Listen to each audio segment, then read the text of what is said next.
زبانی اور 29واں بھی مکمل زبانی ہے. یہ 2 پارے ہر ایک کو حفظ ہونے چاہیے. 29واں اور کیونکہ نمازوں میں پڑھے جاتے ہیں.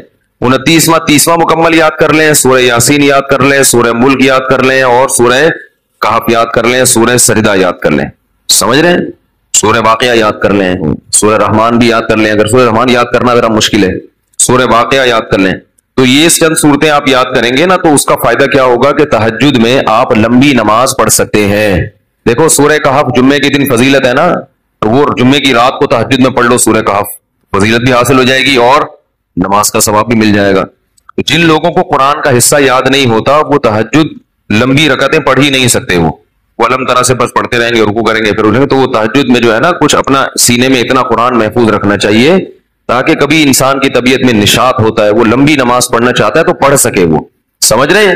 30واں پارہ ہے, ایک پارہ تہجد میں پڑھ لیں مکمل 30واں پارہ. تو یہ تھوڑا تھوڑا روزانہ قرآن مجید یاد کیا کریں. کیا ہو گیا بھائی؟ روزانہ آج سے عزم کریں کہ ہم روزانہ قرآن کا بے شک کچھ نہیں 4 لائنیں زبانی یاد کر لیں گے. ایک صفحے 15 لائنوں والا قرآن لے لیں, کیونکہ زیادہ تر حافظ میں نے دیکھے 15 لائنوں کے, ایک ہی ہمیشہ یاد. جب بھی قرآن حفظ کرنا ہے نا تو ایک ہی جیسے قرآن سے حفظ کرنا ہے, ورنہ بہت کنفیوز ہو جائیں گے. بھائی قرآن جو چھپتے ہیں نا ان میں کچھ 15 لائنوں والے ہوتے ہیں, کچھ 16 لائنوں والے ہوتے ہیں. کوئی سورت 15 لائنوں سے یاد کر لی, کوئی 16 سے, بہت کنفیوز ہو جائیں گے. پوری زندگی ایک جیسے قرآن سے ہی پھر پڑھا جاتا ہے. تو آج سے یہ ہمت کر لیں, جتنے لوگ فیس بک پہ بھی سن رہے ہیں, نیٹ پہ بھی سنیں گے, آپ لوگ بھی جو موجود ہیں, روزانہ قرآن کی 3-4 لائنیں زبانی یاد کرنی ہے ان متعین صورتوں کی. 3-4 زیادہ بوجھ نہ ڈالیں اپنے اوپر, ورنہ مایوسی ہو جاتی ہے. تو اس میں بڑی برکت ہوگی. 1-2 سال میں بہت ساری صورتیں یاد ہو چکی ہوں گی. میں نے جو قرآن مجید حفظ کیا ہے نا, تو میرا حفظ کرنے کا شروع میں ارادہ نہیں تھا, میرے پاس ٹائم ہی نہیں تھا. اللہ تعالیٰ میرے بڑے بھائی کو جزائے خیر دیں, وہ حافظ قرآن ہے. ہم نے کسی الگ سے قاری سے نہیں پڑھا, اپنے بڑے بھائی سے ہی پڑھا ہے. تو وہ ہمیں روزانہ سب بہن بھائیوں کو لے کے صبح بیٹھ جاتے تھے فجر کے بعد, اور ہمیں انہوں نے پڑھانا. قاعدہ تو میرے والد صاحب نے پڑھا دیا تھا, نورانی قاعدہ, اور کچھ دعائیں یاد کرا لی. باقی بڑے بھائی نے پھر قرآن پڑھانا شروع کیا. تو جب میرا قرآن ختم ہوا تو انہوں نے کہا کہ اب کچھ صورتیں یاد کر لو. تو مجھے سورہ کہف یاد کرا دی. تھوڑی صبح دے بیٹھتے تھے 15 منٹ 20 منٹ آدھا گھنٹہ روزانہ, باقی پھر اسکول جانا ہے, باقی کام ہوتا, بس روزانہ اتنی دیر بٹھاتے تھے. تو وہ روز تھوڑی تھوڑی صورتیں یاد کر کے بہت ساری صورتیں یاد ہو گئیں. تو پھر مجھے حفظ کرنے کا شوق پیدا ہو گیا, یار جب اتنی ہوگی تو پورا یاد کرو قرآن. تو میں نے بہت تھوڑے سے عرصے میں طلب علمی کے دوران الحمدللہ حفظ مکمل کیا ہے, پڑھائی کے دوران. تو ایک دفعہ ذوق پیدا ہو جائے گا نا تو پھر خود مزہ آئے گا, خود لطف آئے گا اس میں. تو سورہ کہف بھی مشہور صورت ہے جو پڑھی جاتی ہے. نبی صلی اللہ علیہ وسلم نے فرمایا جو سورہ کہف کی جمعے کو تلاوت کرے گا, جمعے کی رات کو بھی کر سکتے ہیں تلاوت, ایک روایت میں جمعے کی رات کا بھی تذکرہ ہے, تو آپ نے فرمایا کہ وہ دجال کے فتنے سے محفوظ رہے گا. کہف عربی میں کہتے ہیں غار کو. اس میں 2 بلکہ 3 واقعات ہیں, 2 تو بڑی دلچسپ ہیں. پچھلی قوموں میں چند نوجوان تھے جو ایمان لے کر آئے. جو کیا کیا انہوں نے, لیکن جس ملک میں وہ رہتے تھے وہاں کا بادشاہ بڑا ظالم تھا, وہ ایمان والوں کو زندہ رہنے نہیں دیتا تھا. تو ان نوجوانوں نے مل کے یہ کہا کہ ہم یہاں رہ کر اپنے ایمان کی حفاظت نہیں کر سکتے, ایمان ظاہر کریں گے یہ ہمیں مار دیں گے, تو ہم اس ملک کو چھوڑ کر کہیں نکلتے ہیں. یہ بڑی قربانی ہوتی ہے اپنا ملک چھوڑ دینا اللہ کے لیے. ہمیں چھوڑنے کی ضرورت اس لیے نہیں ہے کہ ہم چھوڑ کے جائیں گے کہاں, یہ بڑا مسئلہ ہے نا. تو ہم یہیں رہ کے دین پر عمل کریں, اور الحمدللہ اللہ کا شکر ہے اتنا ہے کہ جو کرنا چاہے تو عمل کر سکتا ہے. تو انہوں نے کہا کہ اب ہم کیا کرتے ہیں, یہاں سے نکلتے ہیں. اب اللہ نے دیکھو ان کے ساتھ کیسی رحمت کا معاملہ کیا. اصل میں یہود و نصارہ اس واقعے کو جانتے تھے, تو وہ نبی کی نبوت کا امتحان لینے کے لیے انہوں نے نبی سے یہ واقعہ پوچھا کہ اصحاب کہف کا کیا واقعہ ہے. یہود و نصارہ تو جانتے تھے, ان کی آسمانی کتابوں میں بھی تھا, تاریخ سے بھی نقل ہوتا چلا آ رہا تھا نا, بڑا دلچسپ واقعہ تھا. تو یہ چیزیں تو پھر سینہ بسینہ نقل ہوتی ہیں, لیکن یہ واقعات مشہور تھے مدینہ میں جہاں یہود و نصارہ رہتے تھے. اہل مکہ کو ان چیزوں کا علم نہیں تھا. تو انہوں نے نبی کا امتحان لینے کے لیے پوچھا کہ اصحاب کہف کا کیا واقعہ ہے. تو اس پر اللہ تعالیٰ نے سورہ کہف نازل کی اور بتایا انہم فتیۃ آمنوا بربہم, چند نوجوان تھے جو اپنے رب پر ایمان لائے. اکثر توبہ کی توفیق جوانی میں ملتی ہے, چاہے گناہوں سے توبہ کرنی ہو یا کفر سے توبہ کرنی ہو. میں نے بوڑھوں کو بہت کم دیکھا اسلام قبول کرتے ہوئے, بلکہ دیکھا ہی نہیں.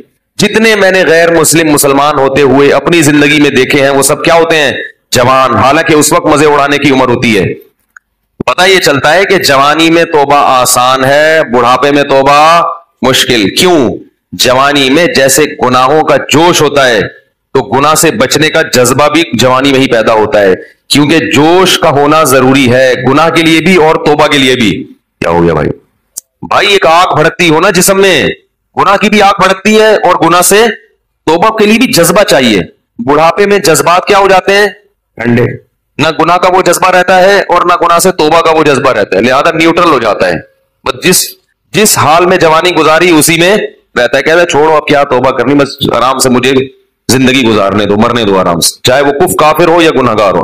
اس لیے یہ نہیں کہ بڑھاپے میں توبہ قبول نہیں ہے، قبول تو بڑھاپے میں بھی ہے، مگر بڑھاپے میں توبہ کی توفیق ملتی نہیں ہے، تو اس لیے جوانی میں ہی توبہ کر لو، اور اسی سال کر لو، اور اسی رمضان میں کر لو، اور اسی اعتکاف میں کر لو، اور ابھی کر لو۔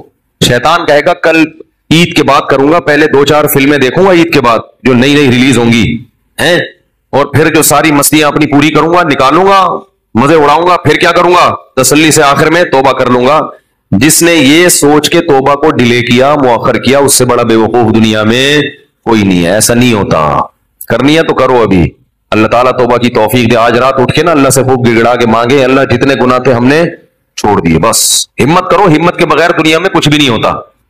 تو ان نوجوانوں نے کیا کہا بھائی؟ ہمت کرتے ہیں، فتیہ، قرآن کیا کہہ رہے ہیں؟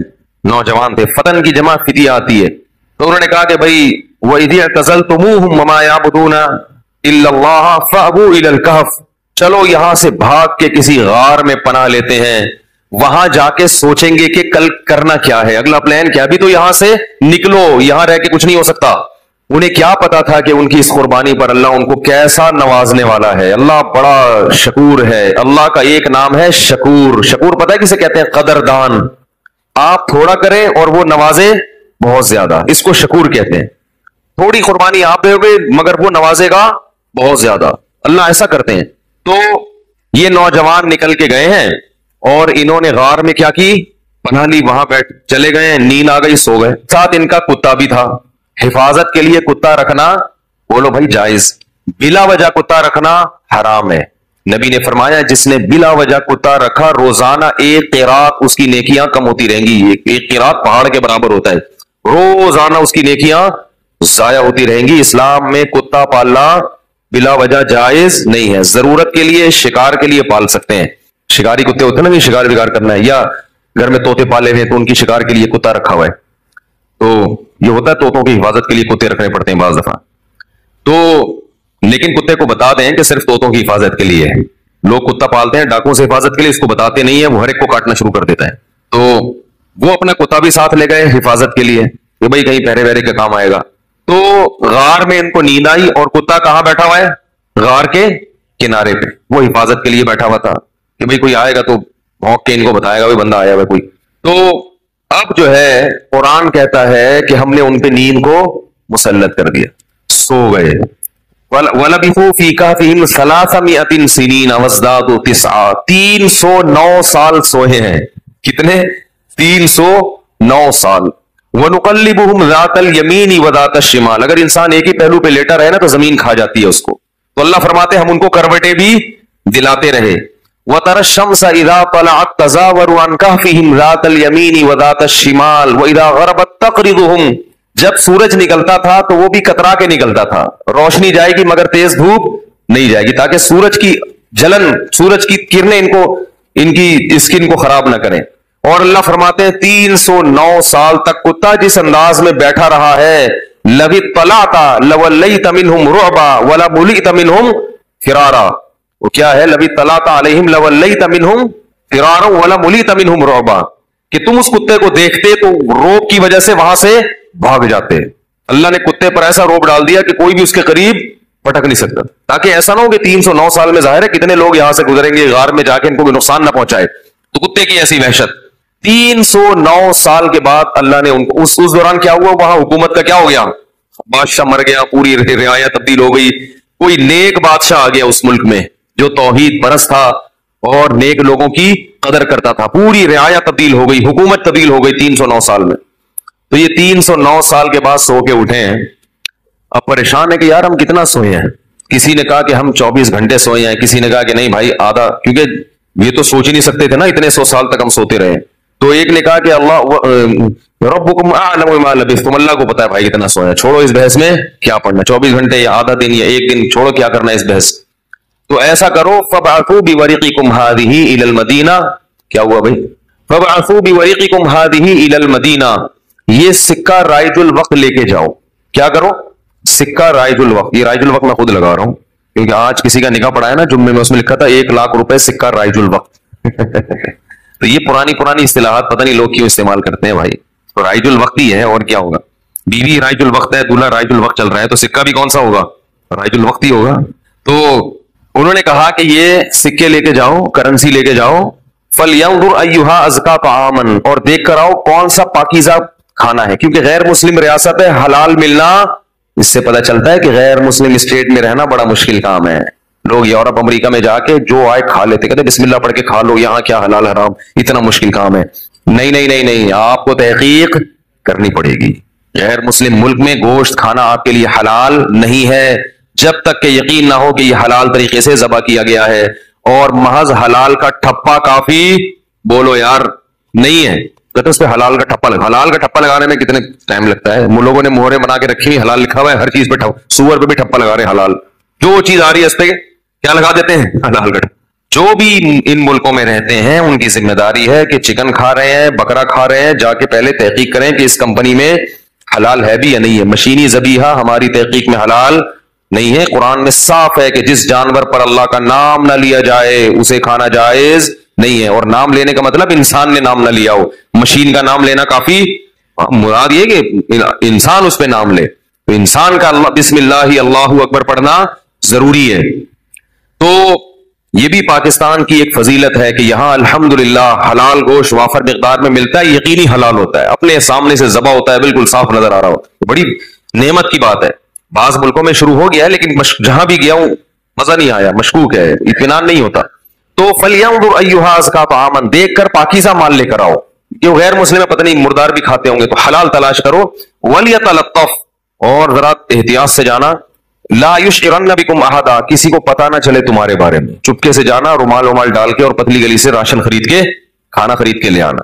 انہم ان یظہروا علیکم یرجموکم، کیونکہ ان کو اگر ہمارا پتہ چل گیا ہمیں پتھروں سے مار کے ہلاک کر دیں گے، اتنے دشمن تھے اسلام کے۔ او یعیدوکم فی ملتہم، یا زبردستی تمہیں اسی دین میں لے آئیں گے۔ ولن تفلحوا اذا ابدا، پھر تو تم کبھی بھی کامیاب نہیں ہوگے، نقصان ہو جائے گا۔ ہم تو نہ اس دین میں دوبارہ جا سکتے ہیں اور نہ ہم قتل ہونا چاہتے ہیں کہ پتھروں سے ہمیں کوئی ہلاک کرے، لہٰذا چپکے سے جاؤ اور پتلی گلی سے واپس آئے۔ وہ جب چپکے سے گیا تو وہ دیکھ کے حیران ہو گیا، وہ یہ کیا ہے بھائی، یہ تو وہ علاقہ ہی نہیں ہے بھائی تو علاقہ ہی چینج ہو گیا ہے۔ علاقہ کیا ہو گیا ہے؟ چینج ہو گیا ہے۔ سندھ والے جو ہے نا علاقے کو کہتے ہیں علاقہ، کہتے ہیں علاقے کی بات ہوتی ہے بھائی، تو یہ تو پورا علاقہ چینج ہو گیا۔ تو وہ حیران کہ وہ بادشاہ کہاں ہے؟ انہوں نے کہا کہ وہ بادشاہ تو بھائی 300 سال پرانی بات ہے، اس کے زمانے کی جو ٹرینیں بند ہو گئی ہیں۔ کون سے بادشاہ کی بات کر رہے ہیں؟ اس نے کہا بھائی وہ بادشاہ، انہوں نے کہا بھائی وہ پرانے زمانے کا قصہ ہے۔ انہوں نے پھر وہ کرنسی دکھائی، انہوں نے کہا یہ کرنسی تو 300 سال پہلے اسٹیٹ بینک نے پابندی لگا دی تھی، یہ کون سی کرنسی لے کے گھوم رہے ہو؟ بہرحال چونکہ تاریخی کتابوں میں نقل ہوتا چلا آ رہا تھا کہ چند لوگ تھے جو ایمان قبول کر کے ملک چھوڑ کر چلے گئے تھے، تو پھر انہوں نے اس کو بھی بلایا اپنے باقی ساتھیوں کو، پھر تحقیق ہوئی تو لوگوں کو یقین آ گیا کہ یہ اللہ نے کیا کیا ان کے ساتھ، ایک کرامت کا معاملہ کیا ہے کہ چونکہ یہ ایمان لائے تھے تو اللہ نے ان کو اس بادشاہ کے شر سے بچانے کے لیے 300 سال بعد والے جہان میں منتقل کر دیا ہے۔ تو اب لوگ ان کے عقیدت سے ہاتھ پاؤں چومنے لگے اور وہ بڑا ان کی جو ہے نا عقیدت اور محبت کرنے لگے، اور ان کے انتقال کے بعد وہاں انہوں نے لوگوں نے ایک مسجد